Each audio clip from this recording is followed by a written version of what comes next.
Hi guys, for today's video nga pala guys. Napakainit guys ng araw ng linggo. Kaya niloko ko yung mga kasama ko dito sa bahay. Nauna akong pumasok ng kwarto.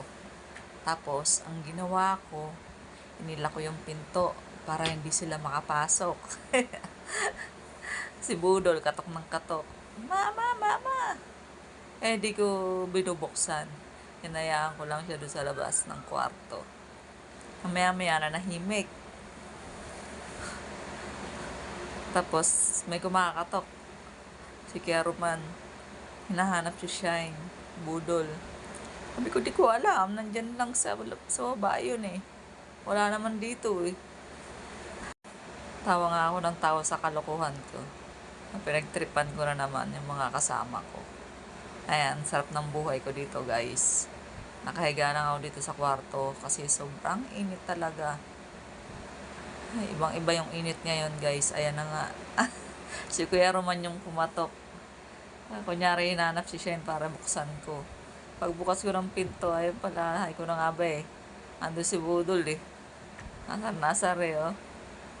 Ba't daw inilak yung pinto? Ayos daw eh. Ako lang daw mag-isa dito sa kwarto eh. Ayan oh. Bibiruan yung magtatay.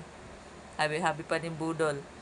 Sa susunod, ikaw yung papadlakan namin ng pinto. Hindi ka namin papasukin dito sa kwarto.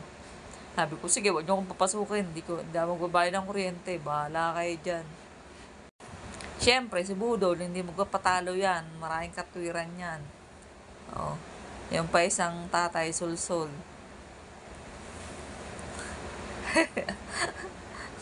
Ayan. Pinalalabas ko nga ulit si Budol. Sabi ko, kuhain yung kumuha ng tubig sa baba. Ayaw lumabas. Baka daw kasi padlakan ko na naman siya ng pinto. O hindi na naman siya makapasok ng kwarto. Yan ba naman parating nakabuntot sa akin pag nandito ako sa bahay. Kung saan ako pumunta, nakabuntot din. Kulit-kulit. O, tignan nyo guys, oh. Parang nanalo